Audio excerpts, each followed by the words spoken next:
Subscribe to Storylab. Now, let's begin this one. The afternoon sun filtered through the garage workshop where Vince Bauer ran his hand along the restored engine block of a 1967 Mustang. 15 years since he'd left Delta Force, and some mornings he still woke reaching for a rifle that wasn't there. But this life, the smell of motor oil, the satisfaction of bringing dead machines back to life, had become his therapy, his penance for the things he'd done in the dark corners of the world. "Dad!" Andy's voice carried from the driveway. His 17-year-old son appeared in the doorway, backpack slung over one shoulder, that easy smile that reminded Vince so much of Tricia. 3 years since cancer had taken her, and Andy was all he had left. The kid had her eyes, her kindness. "How was school?" Vince wiped his hands on a rag. "Physics test kicked my ass, but I think I pulled AB. Andy grabbed a wrench, turning it over in his hands like he'd done since he was 6 years old, watching his father work. "Coach want me to try out for varsity track next year." Vince felt that familiar swell of pride. Normal. This was normal. Everything he'd fought for, bled for, killed for, it was so his son could worry about physics tests and track tryouts. Your mom would have liked that. They worked in comfortable silence until dinner, the rhythm of father and son who'd learned to be enough for each other. Vince grilled chicken while Andy set the table, and they ate while debating whether the Seahawks had any chance this season.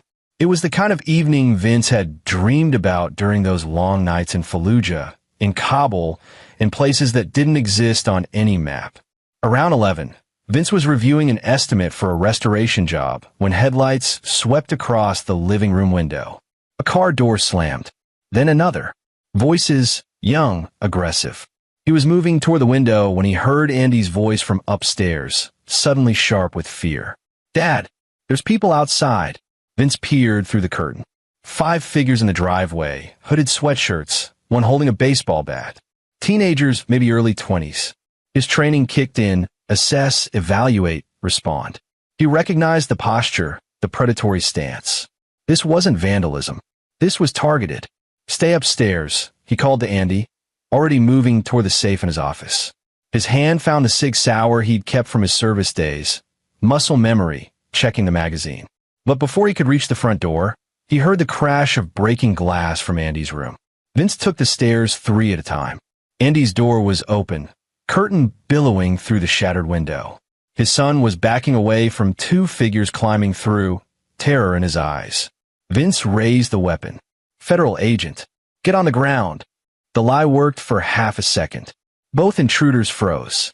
Then the taller one laughed, a sound that would haunt Vince later, and pulled out a pistol. Not pointed at Vince. Pointed at Andy. "Drop it, old man, or your kids' brains paint the wall." Time crystallized. Vince had made hundreds of split-second decisions in his career, calculated odds while bullets snapped past his head. But this was different. This was Andy. He lowered the gun slowly, setting it on the dresser. "Smart," the shorter one said. "Now you're going to watch what happens when people don't pay tribute to the Northside Phantoms." "Tribute?" "We don't." Vince started, but the tall one moved fast, grabbing Andy. The boy fought, tried to break free, and that's when Vince heard the sickening crack. The baseball bat the third intruder carried connected with Andy's left arm. Andy screamed. Another crack. The right arm. Vince lunged forward, but 2 more figures burst through the door, fists and boots connecting with his ribs, his face. He fought, dropped one of them with a knee to the groin, but there were too many and they had Andy.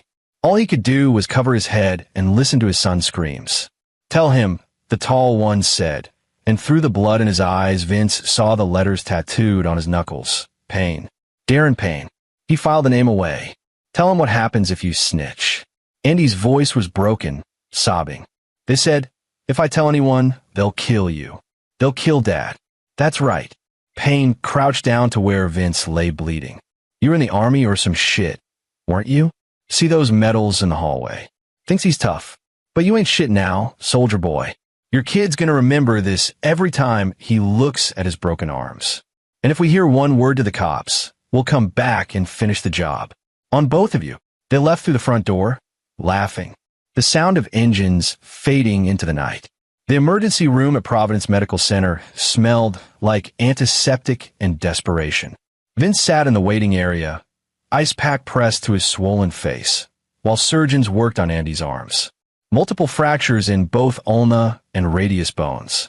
The doctor, a tired woman in her 50s named Dr. Rebecca Kirby, had explained the procedure with clinical detachment, but her eyes held sympathy. He'll need months of physical therapy, she'd said, and counseling.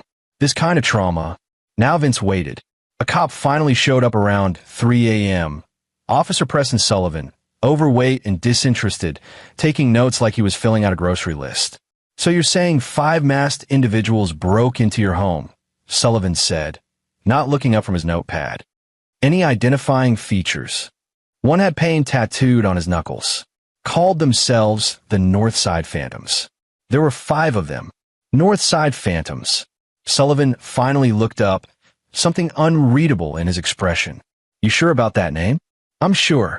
Sullivan closed his notepad. "Mr. Bauer, I'm going to be straight with you. That's a dead end.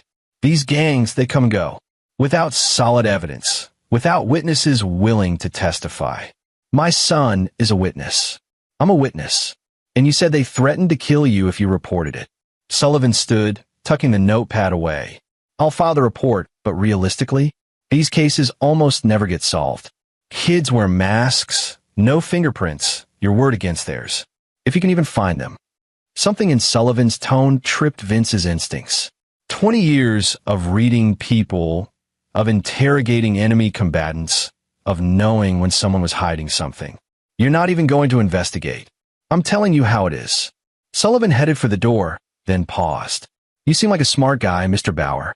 Former military, right? You know how the world works. Some battles you can't win. Focus on your son's recovery. Let sleeping dogs lie." After Sullivan left, Vince sat in the fluorescent glare of the waiting room. Let sleeping dogs lie. The same thing his commanding officer had said after a village elder in Helmand province had tried to report Taliban fighters hiding in the hills. 3 days later, that elder was found with his throat cut. Dr. Kirby emerged from the surgical wing around dawn. "He's stable.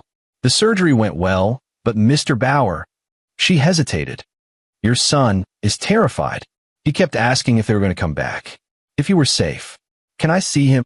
Andy looked small on the hospital bed, both arms in casts from knuckles to elbows, his face pale and tracked with tears. His eyes found Vince, and something broke in them. "I'm sorry, Dad. I'm so sorry." Vince moved to his bedside, careful not to jostle the bed. "You have nothing to be sorry for. They knew about you.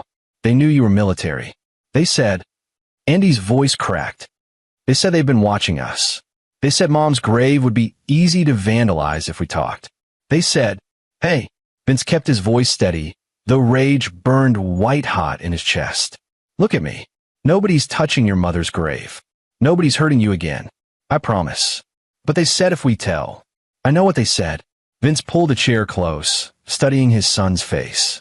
"Andy, I need you to tell me everything you remember. Every detail. Dad, they'll kill you." "They won't." Something in Vince's voice made Andy stop. The boy looked at his father, really looked, and maybe saw something of the man who'd earned 3 silver stars and a classified medal from an operation that officially never happened. The man who'd spent 15 years keeping sheep safe from wolves. "Okay," Andy whispered, and started talking. By the time they returned home 2 days later, Vince had 17 pages of notes. Andy had remembered more than he thought. A distinctive scar on one attacker's neck. The type of car they'd driven, a modified Honda with a broken taillight. Nicknames shouted during the attack. But more than that, Andy had explained why they'd been targeted. "There's this kid at school, Eugene Hudson," Andy had said. "His family runs a convenience store on North Side. The Phantoms have been shaking them down for protection money for months.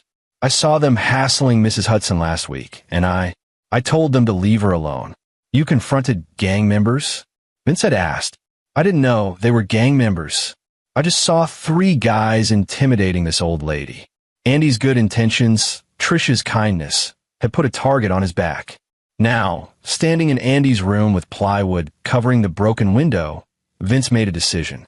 He pulled out his phone and dialed a number he hadn't called in 5 years. "Bauer." The voice on the other end was gravelly, surprised. "Jesus, I thought you were dead. Hey, Ronnie." Ronnie Dunn had been his spotter in Delta, the man who'd watched his back through 3 deployments. Now he ran a private security firm in Seattle, legitimate on paper, but with connections that ran deep into the city's underworld. I need information on a gang called the Northside Phantoms. Silence. Then, Vince, those guys are connected. They've got police on payroll, city councilmen. Their leader, Wendell Trevino, he's smart. Not your typical street thug. I didn't ask if they were connected. I asked for information. Another pause. What happened? Vince told him. When he finished, Ronnie's breath hissed through the line. How's Andy? Broken arms. Nightmares. Afraid to leave the house. And you're not going through official channels. Official channels told me to let sleeping dogs lie. I'll make some calls, Ronnie said quietly. But Vince? If you're thinking what I think you're thinking, these aren't Taliban fighters in a cave. There'll be blowback. I'm counting on it. Vince hung up and looked around Andy's room. The posters of basketball players and classic cars, the textbooks stacked on the desk, the photos of him and Trisha from Happier Times. His son should be worried about physics tests and track tryouts. Instead, he was afraid to sleep without a light on. That night, after Andy finally dozed off with the help of painkillers, Vince went down to the garage. In the back corner, behind the tool chest, was a footlocker he hadn't opened in 15 years. Inside were things from another life. Night vision goggles, encrypted phones, a tactical knife with a blade that had ended 3 lives in Mosul. And beneath it all, wrapped in oilcloth, his war journal. A detailed record of every operation, every technique, every lesson learned about hunting men who didn't want to be found. He opened it to a blank page and wrote a single name, Darren Payne. Then he started planning. Ronnie called back 72 hours later with a file that would have made the FBI jealous. The Northside Phantoms had 11 core members, a network of dealers and lookouts, and protection from at least 4 officers in the Seattle Police Department. Wendell Trevino ran the operation like a corporation, using violence strategically, always maintaining distance from the actual crimes. Trevino's careful, Ronnie explained over coffee at a diner 15 miles from Vince's house. He'd driven in from Seattle, dressed like a contractor, nothing about him screaming former special operations. He hasn't been arrested in 6 years. Uses kids to do the dirty work. Pays cops to lose evidence. Has a lawyer on speed dial. Guy's practically untouchable. Nobody's untouchable. Vince, I'm serious. You go after these guys, there'll be consequences. They might have cops in their pocket, but they also have enemies. You start a war, innocent people could get hurt. Vince thought about Andy's screams, the sound of bones breaking. They already hurt innocent people. Ronnie slid a manila envelope across the table. Addresses, known associates, routines. Payne's the enforcer, the one who probably broke Andy's arms. He runs a chop shop on Industrial Avenue. Franklin McFadden handles drug distribution, lives in a row house on Camden Street. Nicholas Ross does collections, protection money from local businesses. They're all soldiers, following Trevino's orders. What about the cops? Preston Sullivan, the one who took your report? He's been on Trevino's payroll for 3 years. Another detective, Lorenzo Green, handles making evidence disappear. Ronnie's expression darkened. They're not going to help you, brother. If anything, they'll warn Trevino if you start causing problems. Vince studied the files. Photos, addresses, daily patterns. It was like prepping for an operation in Kandahar, except this time the enemy was in his own backyard. How many other families have they hurt? Besides the Hudsons? At least a dozen businesses paying protection. Reports of assaults, robberies, one suspicious death. A store owner named Harold Lee tried to report them 2 years ago. Fell down his stairs a week later. Broke his neck. And Sullivan wrote it up as an accident. Convenient, right? Ronnie finished his coffee. Look, I get it. I have kids too. But you're one man against an organization. Even with your skills. I don't need to fight an organization. Vince tapped the photo of Darren Payne. I just need to make them afraid. Ronnie studied him for a long moment. You're really doing this? I am. Then you'll need equipment. Give me a list. Andy had been home for a week when Vince started. He'd arranged for a nurse, a kind woman named Wendy Hamilton who had experience with trauma patients, to stay with Andy during the nights. Told his son he had work, restoration jobs that required late hours. Andy didn't question it. too lost in his own healing to wonder why his father suddenly had dark circles under his eyes. The first night, Vince parked 3 blocks from the chop shop on Industrial Avenue and watched. Darren Payne arrived at midnight in a black Escalade, tattoos visible on his neck and arms in the streetlight. He wasn't alone. 2 other men accompanied him, both armed based on their movements. They disappeared inside the corrugated metal building. Vince stayed until dawn, taking notes, mapping patterns. How many people came and went? Where the cameras pointed, the blind spots.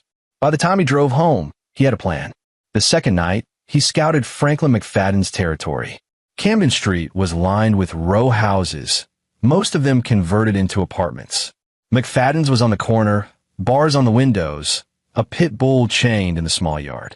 2 men stood guard outside, smoking cigarettes and watching the street with practiced paranoia. The third night, Vince followed Nicholas Ross on his collection rounds. The man moved through North Side like he owned it, stopping a laundromat, a bodega, a pawn shop. Each time, the owners handed over envelopes with the resigned expressions of people who'd given up fighting. At the last stop, Eugene Hudson's family convenience store, Vince watched Ross slam the old man's hand in the register when he came up short. That's when Vince decided the time for reconnaissance was over. The fourth night, he went hunting. Darren Payne left the chop shop at 2 a.m., alone this time, climbing into his Escalade with a swagger that came from years of inflicting pain without consequences. He never noticed the figure in the back seat until it was too late. Vince's forearm locked around his throat, a blood choke cutting circulation to the brain without crushing the windpipe. Payne thrashed for 8 seconds before going limp. When he woke up, he was zip-tied to a chair in an abandoned warehouse south of the city, the kind of place where screams wouldn't carry. Vince stood in front of him, face obscured by a balaclava, tools laid out on a nearby table with deliberate precision. "WHU the fuck?" Payne started, then stopped when he saw the photographs Vince had pinned to the wall. Pictures of his house, his girlfriend, his mother's address. "You broke a boy's arms," Vince said quietly. "Both of them. You threatened his family. You laughed while he screamed."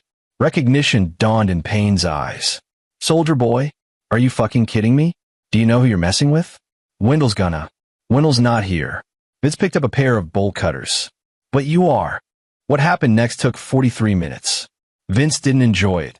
He learned in Delta that torture was inefficient, that Payne made people say anything to make it stop. But fear, calculated and precise, was different. Fear made people understand consequences. When he was done, Darren Payne had provided the locations of 3 stash houses, the names of corrupted cops, and the personal cell number of Wendell Trevino. He'd also broken in ways that would take years of therapy to repair, if ever. Vince left him there with a phone and 1 finger able to dial. "Call an ambulance. Then call Trevino. Tell him someone's coming for all of you. Tell him what happens when you hurt children." He was gone before the sirens arrived. By morning, the Northside Phantoms knew something had changed. Darren Payne was in the ICU, barely coherent, babbling about a ghost who'd taken him apart piece by piece. His injuries were extensive, but carefully inflicted. Nothing life-threatening, but everything designed to cause maximum psychological damage. Fingers broken in specific ways. Burns and patterns that spelled words. A message carved into his chest. Payment due. Wendell Trevino sat in his office above a nightclub on Northside Avenue, listening to Lorenzo Green explain what little the police had discovered, which was nothing, because Vince had been trained to leave nothing. "This wasn't random," Trevino said. He was 36, built like a linebacker, with cold intelligence behind his eyes. He'd built the Phantoms from a street gang into an operation that moved $2 million in product annually. Nobody crossed him without consequences. This was professional. Maybe a rival crew? Green suggested. The detective was nervous, sweat beading on his forehead. "The Southside boys have been. The Southside boys use guns. They don't." Trevino gestured at the photos of Payne's injuries. "This is military. This is someone who knows what they're doing." Preston Sullivan, standing by the door, shifted uncomfortably. "Could it be related to that report I filed? The home invasion on the kid?" Trevino turned slowly. "What kid? Couple weeks ago." Some teenager got his arms broken by pain and the boys. Father was ex-military. I buried the report like always, but you didn't think to mention that a trained soldier might be holding a grudge. Trevino's voice was dangerously quiet. What's his name? Vincent Bauer. Former Army, some special operations background. But he's been retired for 15 years, runs an auto shop. I didn't think. You didn't think. Trevino stood, his presence filling the room. Find everything on Vincent Bauer. Every address, every friend, every place he shops. And double security on the crew. If this is really him, if one man is trying to go to war with us, he's going to learn why that's a fatal mistake. But even as he gave orders, Wendell Trevino felt something unfamiliar creeping up his spine. Fear. Night 5, Franklin McFadden vanished. His guards found his car abandoned on the waterfront, blood on the driver's seat, his phone left behind with a single text message to Trevino, 7 to go. Night 6, Nicholas Ross never made it home from his collection rounds. Security footage showed him walking to his car, then static for 30 seconds. When the footage resumed, the car was empty. The only evidence was a playing card left on the dashboard, the ace of spades. Ross's body turned up 3 days later in a storage unit, alive but broken, whispering about a devil in the dark. By night 7, the Phantoms were in disarray. 3 of their best soldiers taken out with surgical precision. The remaining members were paranoid, armed, traveling in groups. Trevino had called in favors, hired private security, even reached out to allies and other gangs. But nothing helped against an enemy they couldn't see coming. Johnny Buckley and Terry Villanueva were taken together on night 8 while guarding a stash house. By the time backup arrived, both men were gone. The house empty except for another playing card and a note.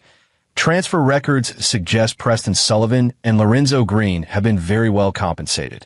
Maybe you should ask them where your money went. The note was a lie, carefully crafted to sow distrust. But in the paranoid world of criminal enterprise, truth didn't matter. Trevino immediately suspected his paid cops of skimming.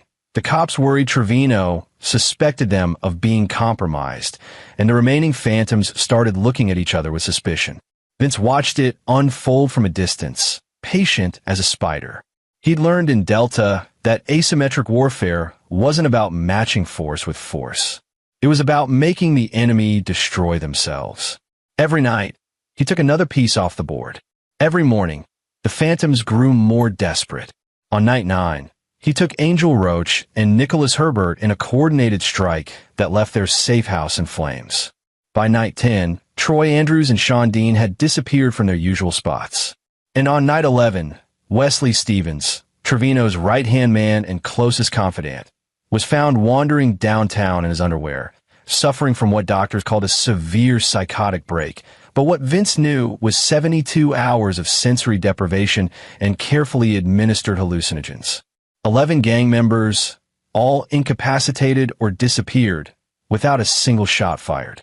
The Northside Phantoms, once the most feared gang in the district, were now a ghost story.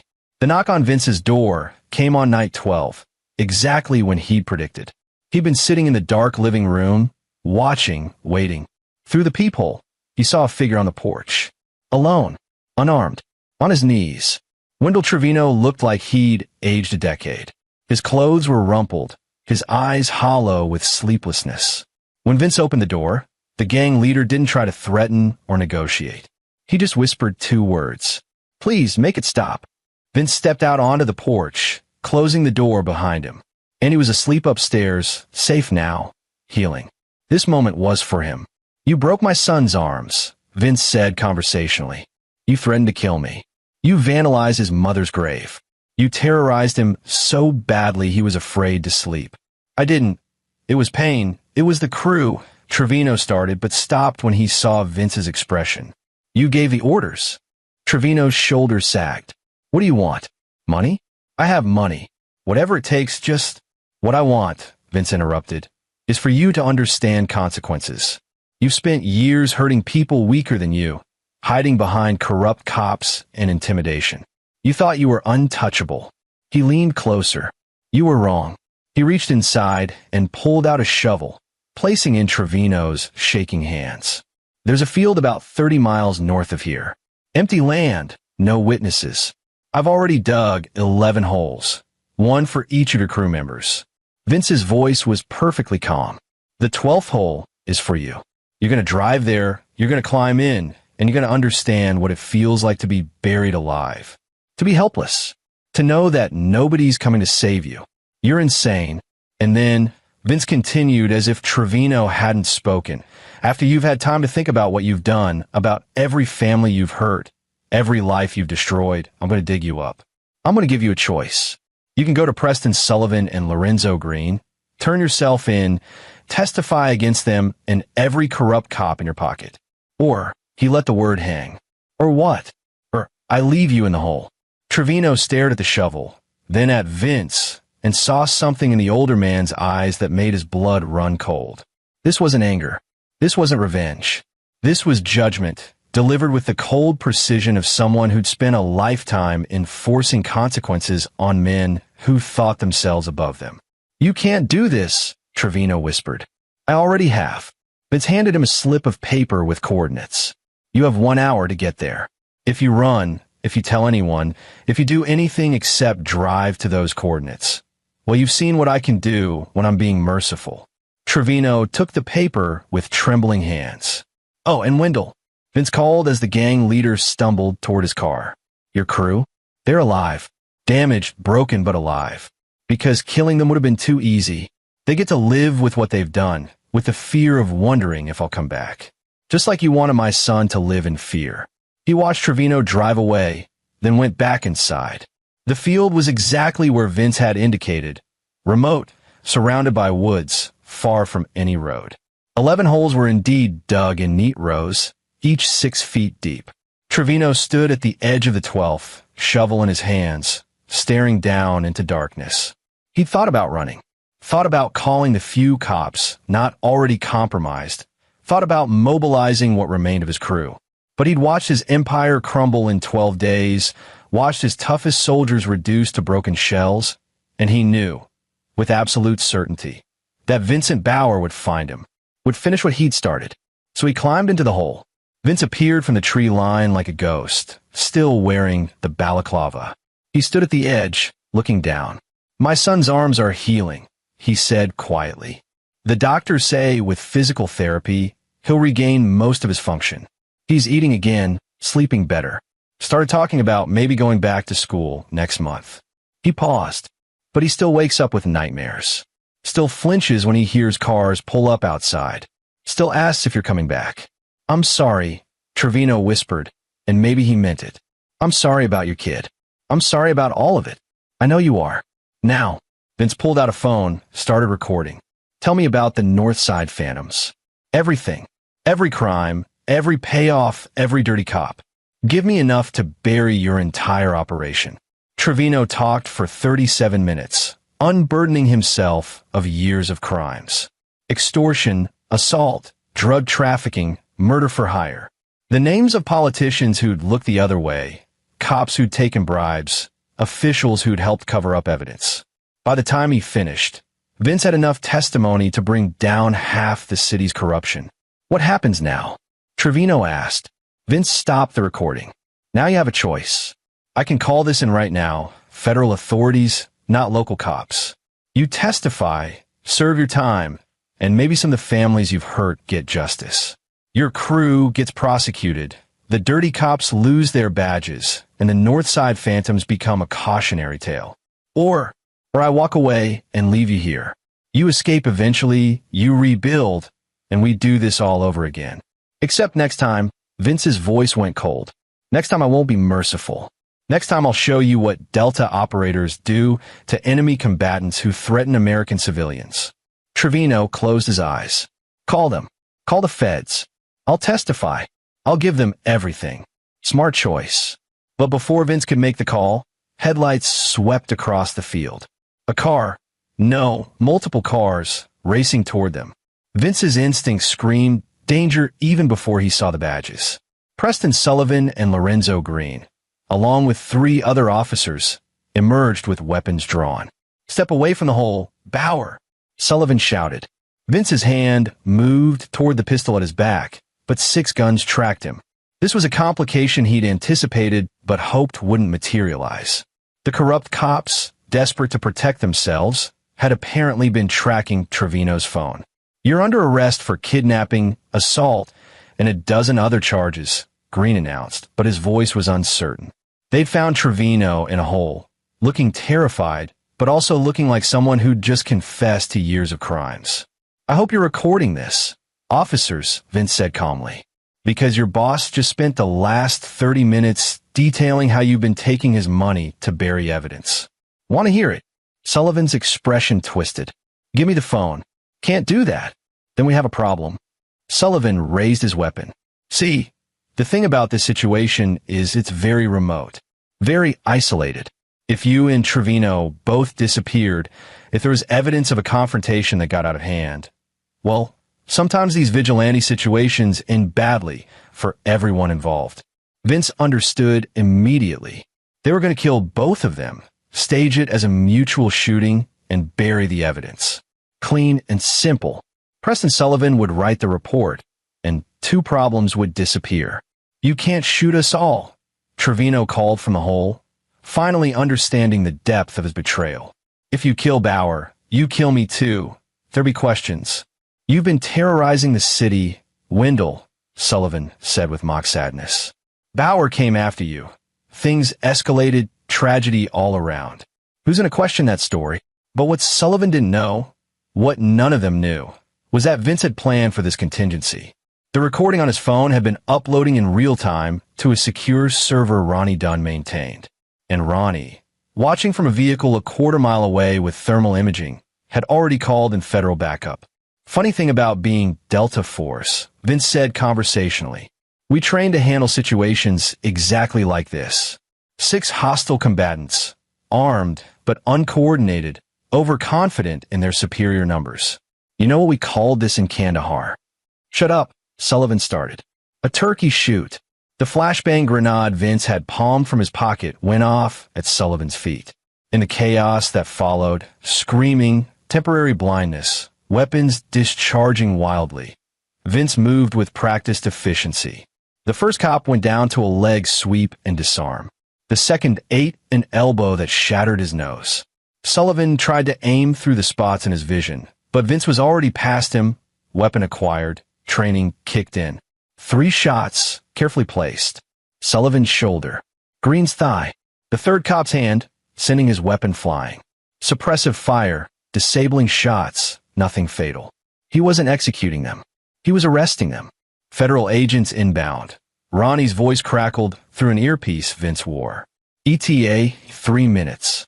By the time the FBI arrived, a team that had been investigating police corruption in Seattle for months and had jumped at Ronnie's call, the scene was secured. 6 corrupt cops zip-tied and disarmed. Wendell Trevino still in his hole, shouting his willingness to testify. And Vincent Bauer standing calmly with his hands visible, the evidence file extended. Special Agent Miranda Mills, the lead Fed announced, weapon lowered when she assessed the situation. "Mr. Bauer, we've been listening to the recording you uploaded. We're going to need a statement." "Happy to provide one," Vince said. "But first, can someone help Trevino out of that hole? I think he's had enough time to reflect." The aftermath took weeks to sort out. Wendell Trevino, facing life in prison, cooperated fully. His testimony brought down not just the North Side Phantoms, but a network of corruption that extended through the Seattle PD, city government, and even the prosecutor's office. 17 indictments in total, including Preston Sullivan and Lorenzo Green, who took plea deals to avoid conspiracy charges. The other Phantom members were rounded up easily. Vince's 12-night campaign had left them broken and grateful to be arrested rather than face him again. Darren Payne, recovering from his injuries, took the shortest plea deal and entered witness protection, too terrified to ever return to Seattle. For his part, Vince gave a detailed statement about defending his family against gang violence, carefully omitting certain details that might have complicated the federal case. Special Agent Mills had looked at him with knowing eyes, but hadn't pushed. Sometimes justice required moral flexibility. Andy's physical therapy progressed steadily. 6 months after the attack, he had most of his function back in both arms. The nightmares faded gradually, helped by counseling and a knowledge that the men who'd hurt him were behind bars. He even tried out for track, made the team, and started dating a girl named Ruby Irwin who thought his cast had looked kinda badass. Eugene Hudson and his family no longer paid protection money. Their convenience store thrived, and the old man had shaken Vince's hand with tears in his eyes, thanking him for standing up when the law wouldn't.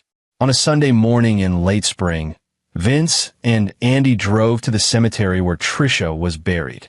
They'd brought flowers, lilies, her favorite, and spent an hour cleaning the gravestone, pulling weeds, making the space beautiful.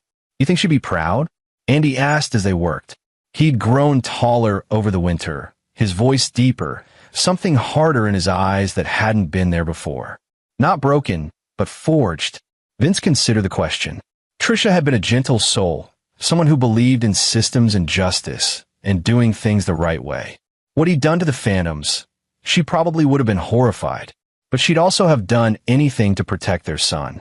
"I think," Vince said carefully, "your mother would have wanted you safe. However, that needed to happen." Andy nodded, accepting this. "The kids at school, they know what you did. Not the details, but they know you went after the gang. Some people think you're crazy, but most," he smiled slightly, "most think you're kind of badass." "Language," Vince said automatically, but he smiled too. They finished with the flowers and stood in comfortable silence. Father and son, survivors of a war that most people would never know about. The world wasn't fair. Vince had learned that in a dozen countries and 100 firefights. Sometimes the system failed. Sometimes the bad guys won. But not this time. Not to his son. As they walked back to the truck, Andy paused. "Dad, if they'd come back, if it hadn't worked out the way it did, would you have actually left Trevino in that hole?" Vince looked at his son, 17 years old, and trying to understand the choices men sometimes had to make. The truth was complicated. Was he capable of it? Yes. Would he have done it? He honestly didn't know. But Andy didn't need that uncertainty. "The important thing," Vince said, "is that he believed I would. Fear of consequences is often more effective than consequences themselves." "That's a non-answer, Dad." "I know." Vince unlocked the truck. "Sometimes that's the best you get." They drove home in silence, but it was the comfortable kind, born of shared understanding. That night, for the first time in months, Andy didn't wake up screaming. And Vince slept peacefully, knowing that sometimes, just sometimes, the sheepdog wins. The Northside Phantoms were disbanded, their territory absorbed or abandoned, their legend ending not with a shootout, but with a series of calculated strikes that left survivors too broken to rebuild. And Vincent Bauer, retired Delta operator turned mechanic, went back to restoring classic cars and watching his son grow into a good man. But in the dark corners of Seattle's criminal underworld, a new story circulated. A warning whispered in the shadows: don't hurt children. Don't threaten families. Because somewhere out there is a man who doesn't need evidence.